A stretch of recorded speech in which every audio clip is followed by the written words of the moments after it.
আসসালামু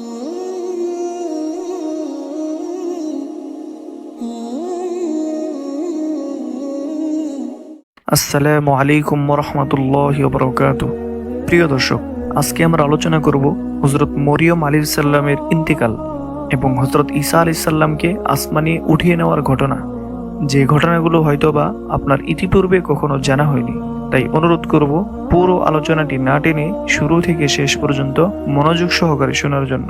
তার আগে ছোট্ট একটি রিকোয়েস্ট, যারা এখনো চ্যানেলটি সাবস্ক্রাইব করেননি অবশ্যই চ্যানেলটি সাবস্ক্রাইব করুন। চলুন শুরু করা যাক। একবার হযরত ঈসা আলাইহিস সালাম তার মা মরিয়ম আলাইহিস সালামকে নিয়ে বাইতুল মুকাদ্দাস থেকে সিরিয়ার উদ্দেশ্যে রওনা হলেন। দীর্ঘ পথ চলার পর তারা এক মরুভূমির মধ্যে এসে পৌঁছালেন। সেখানে তার মা হঠাৎ অসুস্থ হয়ে পড়েন। নবী তখন বিপন্ন হয়ে পড়লেন। সেখানে লোকজন বা বসতি কোনো কিছুই ছিল না, শুধু বাবলা গাছের ঝোপঝাড় ছাড়া অন্য কোনো গাছপালাও ছিল না। হযরত ঈসা আলাইহিস সালাম তার মায়ের অসুস্থতার জন্য কি করবেন তা ভেবে অস্থির হয়ে পড়লেন। হযরত মরিয়ম আলাইহিস সালাম ছেলের পেরেশানি দেখে বললেন, হে ঈসা, তুমি আমার জন্য ব্যস্ত হও না। আমার যদি এখানে মাটি গ্রহণের লিখন থাকে তবে কোনো চেষ্টাই কাজ হবে না। এছাড়া তুমি জানো, ওষুধ হিসেবে লতাপাতা ও শিকড় ছাড়া অন্য কোনো কিছু গ্রহণ করার অভ্যাস আমার নেই। হযরত ঈসা আলাইহিস সালাম তার মায়ের কথা অনুসারে নিকটস্থ এলাকায় কোনো গাছ বা ঘাস পাওয়া যায় কিনা তার খুঁজে বের হলেন। দীর্ঘ সময় ধরে তিনি বিভিন্ন এলাকায় ঘুরে কাটালেন। এদিকে তার মা অসুস্থতায় কাতরাচ্ছিলেন। এমন সময় আসমান থেকে কয়েকজন ফেরেশতা এসে হাজির হলো। হযরত মরিয়ম আলাইহিস সালাম তাদের দেখে চিনতে পারলেন। হযরত ঈসা আলাইহিস সালামের জন্মের সময় যারা তার সেবা করেছিল তারাই এই সময় মরিয়ম আলাইহিস সালামের নিকট এসে হাজির হলো। তিনি তাদের সাথে শুভেচ্ছা ও বিনিময় করলেন। দেখতে দেখতে মরিয়ম আলাইহিস সালাম আরো অসুস্থ হয়ে পড়লেন। অল্প সময়ের মধ্যে লাব্বাইক বলে তার রূহ জান্নাতে চলে গেল। তখন ফেরেশতারা তার গোসল ও কাফনের কাজ সমাধা করলো। অতঃপর একজন ফেরেশতা তার নামাজের জানাজা শেষ করলো এবং নিকটস্থ এক গাছের নিচে তাকে দাফন করলেন। অতঃপর হযরত ঈসা আলাইহিস সালাম শিকড় নিয়ে সেখানে উপস্থিত হয়ে দেখলেন অনেক লোকের সমাগম। তিনি তখন একজনের নিকট তাদের আগমনের কারণ জিজ্ঞাসা করলেন। সে উত্তর দিল, আপনার মাতা ইতিপূর্বে ইন্তেকাল করেছেন। আমরা তার জানাজা ও দাফনের কাজ সমাধা করেছি। আমরা আল্লাহর নির্দেশে এই কাজ সম্পন্ন করেছি। এখন আমরা আপনার নিকট বিদায় চাচ্ছি। ঈসা আলাইহিস সালাম সমস্ত ঘটনা বুঝে নিলেন এবং ফেরেশতাদের বিদায় দিলেন। অতঃপর তিনি মায়ের কবরের কাছে গিয়ে মা বলে ডাক দিলেন। এক এক করে তিনি 3টি ডাক দিলেন। তৃতীয় ডাকে তার মা সাড়া দিয়ে প্রথমেই সালাম দিলেন এবং বললেন, হে প্রিয় সন্তান, তুমি আমায় কেন ডেকেছো? হযরত ঈসা আলাইহিস সালাম বললেন, মা, আপনি আমাকে এভাবে মাঠে একা ফেলে চলে যাবেন কখনো ভাবতে পারিনি। যদি আমি একথা বুঝতে পারতাম তাহলে গাছের শিকড় আনার জন্য বাইরেই যেতাম না। আমার বুকে কত আশা ছিল। আমি নবুয়ত লাভ করেছি। সিরিয়ায় গিয়ে মানুষকে ইসলামের দাওয়াত দিব, সেখানে ইসলামের রাজ্য প্রতিষ্ঠা করব। দলে দলে মানুষ এসে দিনের দাওয়াত কবুল করবে। আপনি সেই দৃশ্য দেখে আনন্দ পাবেন। এই ধরনের অনেক স্বপ্ন ছিল আমার অন্তরে, কিন্তু সবকিছু শেষ হয়ে গেল। আমার আর সিরিয়ার পথে অগ্রসর হতে পা এগোচ্ছে না। সন্তানের আবেগের কথা শুনে হযরত মরিয়ম আলাইহিস সালাম কবর থেকে বললেন, হে প্রিয় সন্তান, তুমি একজন আল্লাহর নবী। তুমি ভালোভাবে জানো, যখন যার হায়াত শেষ হয়ে যাবে তখন আল্লাহর ডাকে সাড়া দিয়ে তার নিকট চলে যেতে হবে। তাই আমি সেরকম এক দাওয়াতে আল্লাহর দরবারে চলে এসেছি। তুমি আমার জন্য আর কষ্ট পেও না। তুমি আল্লাহর নির্দেশ অনুসারে দাওয়াতি কাজ চালিয়ে যাও। তোমাকে আল্লাহ তাআলা উত্তম মর্যাদা দান করবেন। হযরত ঈসা আলাইহিস সালাম তার মায়ের কথা শুনে বললেন, মা, আমি আপনার কবরের নিকট দাঁড়িয়ে 3টি ডাক দিয়েছি। প্রথম 2 ডাকে আপনি সাড়া দিননি কেন? এখন আপনি কেমন আছেন? হযরত মরিয়ম আলাইহিস সালাম কবর থেকে জবাব দিলেন, প্রিয় সন্তান, আমি ইন্তেকালের সঙ্গে সঙ্গে আল্লাহর হুকুমে জান্নাতুল ফেরদাউসে চলে গিয়েছিলাম। তাই তোমার প্রথম ডাকে আমি সেখান থেকে প্রথম আসমানে চলে আসি এবং দ্বিতীয় ডাকে একেবারেই এসে গেছি। তাই তোমার তৃতীয় ডাকে জবাব দিতে পেরেছি। তুমি আমার জন্য কোনো চিন্তা করো না। আল্লাহ আমাকে জান্নাতে অতি উঁচু মর্যাদা সম্পন্ন স্থানে থাকার অনুমতি দিয়েছেন। আমি সেখানে মান মর্যাদা সহকারে অতি আরামে আছি। আমি তোমার জন্য দোয়া করব। তুমি মাঝে মাঝে আমার কবর জিয়ারত করবে। হযরত ঈসা আলাইহিস সালাম তখনই কবরের পাশে সূরা ফাতিহা পাঠ করলেন। অতঃপর তিনি সিরিয়া যাওয়ার পরিকল্পনা ত্যাগ করে বাইতুল মুকাদ্দাসে ফিরে আসলেন। সেখানে মানুষের নিকট দ্বীনের দাওয়াত দিতে আরম্ভ করলেন। এভাবে বেশ কিছুদিন অতিক্রম হয়ে যাওয়ার পর তার নিকট ওহী নাজিল হলো। তার নিকট আল্লাহ তাআলা ইনজিল কিতাব প্রেরণ করলেন। একদিন এক জনসমাবেশে তিনি বললেন, আল্লাহ তাআলা পূর্ববর্তী বিধান অনুসারে আমার উপর নতুন কিতাব ও শরীয়ত নাজিল করেছেন। অতএব তোমরা পুরাতন কিতাবের হুকুম বর্জন করে নতুন কিতাব অনুসারে জীবনযাপনের অঙ্গীকার গ্রহণ করো। হযরত ঈসা আলাইহিস সালামের মুখে একথা শোনা মাত্রই ইহুদি ও বনী ইসরায়েলেরা ক্ষিপ্ত হয়ে ওঠেন। তারা বলল, এতদিন আমরা তোমাকে ভালো লোক হিসাবে মান্য করতাম, এই সুযোগে তুমি আমাদের পূর্বপুরুষদের ধর্মকে নষ্ট করার পরিকল্পনা করছো।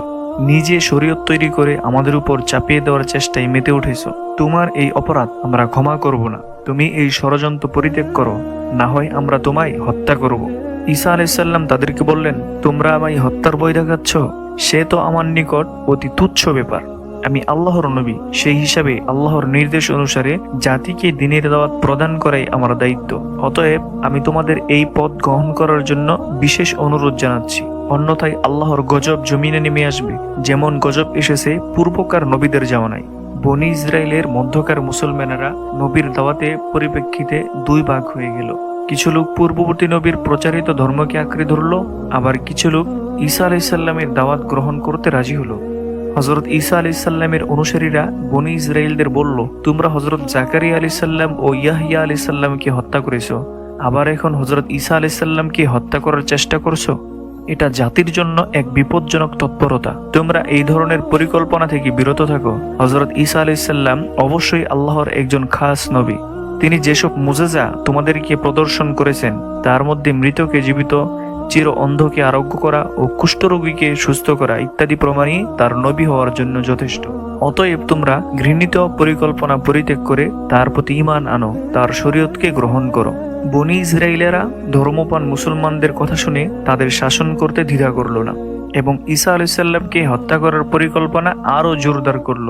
নবীর নতুন শরীয়তের কথা প্রচার হওয়ার সঙ্গে সঙ্গে বনী ইসরায়েলের মধ্যে বিভিন্ন রকম আলোচনা সমালোচনা শুরু হলো। কিছু লোক বিরোধিতায় মেতে উঠল, আবার কিছু লোক হযরত ঈসা আলাইহিস সালামের নিকটে কালেমা পাঠ করে মুসলমান হয়ে গেল। হযরত ঈসা আলাইহিস সালাম একদিন এক জনসভায় বললেন, আল্লাহ তাআলা হযরত মুসা আলাইহিস সালামকে শনিবার দিন ইবাদতের জন্য নির্দিষ্ট করে দিয়েছেন, আর আমাকে দিয়েছেন রবিবার দিন। অতএব রবিবার দিন কাজকর্ম ব্যবসা বাণিজ্য করা হারাম। এই দিন আল্লাহর ইবাদত করে তার প্রেরিত কিতাব তেলাওয়াত করে এবং মানুষকে সৎ কাজের উৎসাহ ও মন্দ কাজ থেকে বিরত রাখার চেষ্টা করতে হবে। এই হুকুম অমান্য করলে তাদের প্রতি আল্লাহ অসন্তুষ্ট হবেন, তাদের উপর বিপদ ও আযাব আসার অধিক সম্ভাবনা রয়েছে। অতএব আমি বনী ইসরায়েলের সম্প্রদায়ের সবাইকে এই দাওয়াত কবুল করার জন্য বিশেষ অনুরোধ জানাচ্ছি। তিনি আরও বললেন, হে ইসরায়েল সম্প্রদায়ের ভাইয়েরা, আমি তোমাদেরকে আরও একটি সুখবর দিতে চাই। তোমরা জেনে রাখো, আল্লাহ তাআলা আমার প্রতি যে কিতাব প্রেরণ করেছেন তার হুকুম আহকাম আমি তোমাদের মাঝে প্রতিষ্ঠিত করার চেষ্টা চালিয়ে যাব। আমার পরে তোমাদের নিকট একজন শ্রেষ্ঠ নবী আসবেন, তার নিকট প্রেরিত কিতাবের নাম হবে কুরআন বা ফুরকান। তিনি পৃথিবীর সর্বশেষ এবং সর্বশ্রেষ্ঠ নবী, তার নাম হবে আহমদ। তোমরা যারা তার সাক্ষাৎ লাভ করবে, তার দিনকে গ্রহণ করবে, তারা হবে দুনিয়া ও আখিরাতের উভয় ক্ষেত্রে সর্বশ্রেষ্ঠ সম্মানী ব্যক্তি। আর যারা তার নিকট প্রেরিত কুরআন পাঠ করবে, তারা লাভ করবে অশেষ সওয়াব ও মর্যাদা।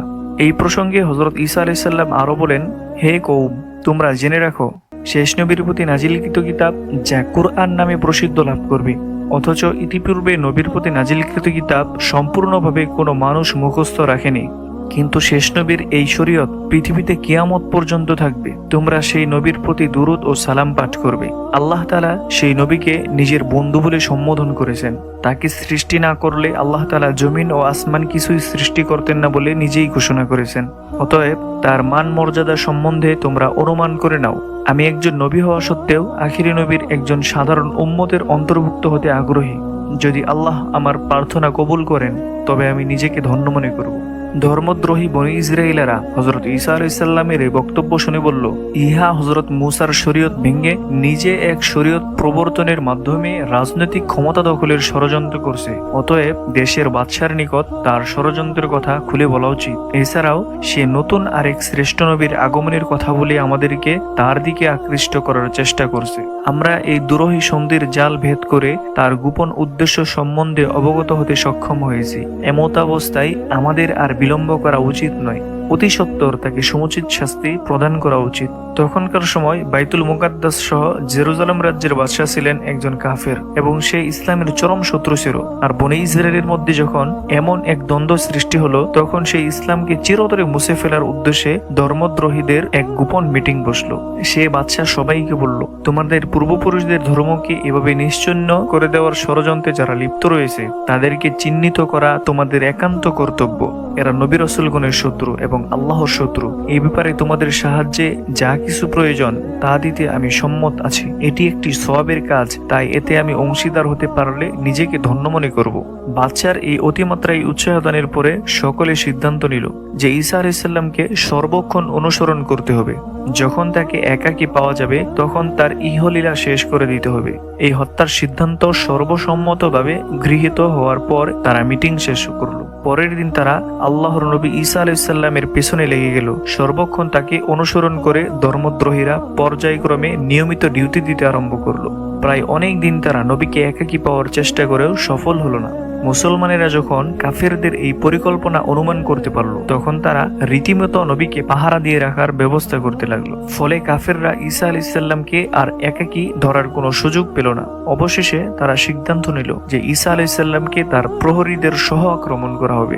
যেহেতু তারা সর্বদা নিরস্ত্র থাকে, অতএব তাদের কাবু করা খুব কঠিন হবে না। একদিন ঈসা আলাইহিস সালাম তার সঙ্গীদের নিয়ে আইনে সালুক নামক এক গৃহে পৌঁছালেন। সেই খবর জানতে পেয়ে কাফেররা দলবদ্ধভাবে সেই গৃহ ঘেরাও করলো। এই সময় মহান আল্লাহ তাআলার হুকুমে হযরত জিবরাইল আলাইহিস সালাম সেখানে উপস্থিত হয়ে হযরত ঈসা আলাইহিস সালামকে চতুর্থ আসমানে উঠিয়ে নিলেন এবং সেখানে বিশ্রামের ব্যবস্থা করে দিলেন। এদিকে কাফেররা দীর্ঘ সময় ঘর ঘেরাও করে রাখার পরেও যখন দেখলো হযরত ঈসা আলাইহিস সালাম ও তার অনুসারীরা ঘর থেকে বের হচ্ছে না, তখন তাদের সর্দার হাতে তরবারি নিয়ে লাফাতে লাফাতে সেই ঘরে ঢুকে পড়লো। ঘরের সকল কক্ষে তারা হযরত ঈসা আলাইহিস সালামকে তন্ন তন্ন করে খুঁজেও তার কোনো পাত্তা পেল না। তাই সে বাহিরে তার দলের নিকট ফিরে আসতে আরম্ভ করলো। এমন সময় হযরত জিবরাইল আলাইহিস সালাম তার মুখমণ্ডলে ফুঁক দিলেন। অমনি তার চেহারা হযরত ঈসা আলাইহিস সালামের চেহারায় রূপান্তরিত হয়ে গেল। এমত অবস্থায় যখন সে বাহিরে তার দলের নিকট ফিরে আসলো, তখন তার দলেরা তাকে হযরত ঈসা আলাইহিস সালাম মনে করে আক্রমণ করলো। তখন সে চিৎকার করে বলল, তোমরা কি করছো? আমি তোমাদের সর্দার, আমাকে তোমরা আক্রমণ করছো কেন? তোমরা কি এখন হযরত ঈসা আলাইহিস সালামকে না পেয়ে আমাকে হত্যা করবে? আমি তো ঈসাকে খুঁজে হয়রান হয়ে গেলাম, কিন্তু তাকে কোথাও পেলাম না। তাই বলে তোমরা এখন কি উদ্দেশ্যে আমাকে আক্রমণ করছো? তার দলেরা উত্তর দিল, হ্যাঁ, মানুষ বাঁচার জন্য অনেক বাহানা করে। তুমি এখন বলছো তুমি নাকি আমাদের সর্দার, তাহলে ঈসা কোথায়? তখন তাদের সর্দার বলল, তোমরা বিশ্বাস করো, আমি তাকে তন্ন তন্ন করে খুঁজেছি, কিন্তু তার কোনো পাত্তা পেলাম না। কাফেররা তার কথা শুনে হেসে উঠল। এই সময় তাদের সর্দার নিজেও জানতো না যে তার চেহারা পরিবর্তন হয়ে হযরত ঈসা আলাইহিস সালামের রূপ নিয়েছে। আর সে চিৎকার দিয়ে বলতে লাগলো, ভাইয়েরা, তোমরা ভুল করে আমাকে আক্রমণ করছো। তোমাদের নিয়ে আমি যাকে হত্যা করার জন্য এখানে এসেছি তাকে তো ঘরের মধ্যে কোথাও খুঁজে পেলাম না। মনে হয় ঈসা আলাইহিস সালাম একজন জাদুকর, তাই সকলের চোখে ধুলি দিয়ে সে পালিয়েছে। তখন তার দলেরা তার এসব কথা শুনে তাকে ভালো করে নিরীক্ষণ করলো। লোকটার উপরিভাগ দেখে মনে হয় সে ঈসা আলাইহিস সালাম, আর নিচের দিকে দেখলে মনে হয় সে তাদেরই সর্দার। এছাড়া তার কথার আওয়াজও তাদের সর্দারের মতো। এমত অবস্থায় কিছু লোক বলল, ঘটনাটি চিন্তার বিষয়, অতএব তোমরা তাকে হত্যা করো না, বন্দি করে রাখো, পরে দেখে শুনে যা করার করা যাবে। কিন্তু গুটি কয়েক লোকের এ কথায় কেউ কর্ণপাত না করে তারা ঈসার রূপধারী সেই লোকটাকে বেঁধে ফেললো। চিন্তাশীল লোকেরা বলল, হযরত ঈসা আলাইহিস সালাম জাদুকর বলে তোমাদের সর্দারকে তার নিজের চেহারায় রূপান্তর ঘটিয়ে সে পালিয়েছে। আর এ যদি ঈসা হতো তাহলে প্রহরীরা এবং তার অবলম্বীরা অবশ্যই তার সঙ্গে থাকতো, কিন্তু এর সাথে তো কাউকেই দেখছি না। অতএব আমাদের মনে হয় আমাদের সর্দারের উপর অবশ্যই জাদু করা হয়েছে। অতঃপর তাদের সর্দারও নিজের জনতার এই অবস্থা দেখে কেঁদে দিল এবং চিৎকার দিয়ে বারবার বলতে লাগলো, আমি খোদার কসম খেয়ে বলছি, আমি তোমাদের সর্দার। আমার চেহারার কি পরিবর্তন ঘটেছে তা তো আমার জানা নেই, আমি তো দেখতে পাচ্ছি না। যদি তোমরা আমাকে অন্যরকম দেখে থাকো তাহলে হয়তো এটা ঈসা আলাইহিস সালামের খুদার কুদরতি খেলা। আর আমার বিশ্বাস হযরত ঈসা আলাইহিস সালাম আল্লাহ তাআলার সঠিক নবী, তাই তাকে আল্লাহ তাআলা নিরাপদ রাখার জন্য হয়তো তিনি কোনো কুদরতি খেলা খেলছেন। সর্দার যখন হযরত ঈসা আলাইহিস সালামকে আল্লাহর নবী বলে উক্তি করলো, তখন কাফেররা তার উপর চরম ক্ষিপ্ত হলো। আর কাল বিলম্ব না করেই তারা নিজেদের সর্দারকে শুলে চড়িয়ে দিল। তখন সে বাঁচাও বাঁচাও বলে কয়েকটি চিৎকার দিয়ে চিরদিনের জন্য নীরব হয়ে গেল। তার প্রাণবায়ু বিদায় হয়ে গেল। এই দৃশ্য দেখার পর অসংখ্য জনতা সেখানে ভিড় করেছিল। সে শুলে মৃত্যুবরণ করার পর পর সকলে তার দিকে চেয়ে দেখলো যে আসলেই তাদের সর্দারকে শুলে চড়িয়ে মারা হয়েছে। তখন তাদের নিজেদের মাঝে ভীষণ বিবাদ ও তলোয়ারবাজি আরম্ভ হলো, আর অধিকাংশ লোক বিমস্ত্র হয়ে পড়লো, কেননা মৃত্যুর পূর্বে তাকে হযরত ঈসা আলাইহিস সালামের ন্যায় দেখাচ্ছিল, আর কাফেরদের কেউ তাকে সর্দার বলে চিহ্নিত করতে পারেনি। আর মৃত্যুর পরে তার চেহারার পরিবর্তন হয়ে পুনরায় তার আসল রূপে ফিরে এলো। আল্লাহু আকবার। প্রিয় দর্শক, এটা ছিল মূলত আল্লাহর এক অদৃশ্য লীলা। এইভাবেই আল্লাহ তাআলা তার নবী ঈসা আলাইহিস সালামকে কাফেরদের হাত থেকে সুরক্ষিত রেখে অলৌকিকভাবে জীবিত অবস্থায় আসমানে উঠিয়ে নিয়েছিলেন, আর সেই কাফেরদের সর্দারকেও তার নিজেদের দলের হাতে মৃত্যু প্রদান করেছিলেন। আল্লাহু আকবার। প্রিয় দর্শক, এই ছিল আজকের ভিডিওটি ভালো লাগলে লাইক, শেয়ার আর নতুন নতুন ভিডিও পেতে চ্যানেলটি সাবস্ক্রাইব করুন।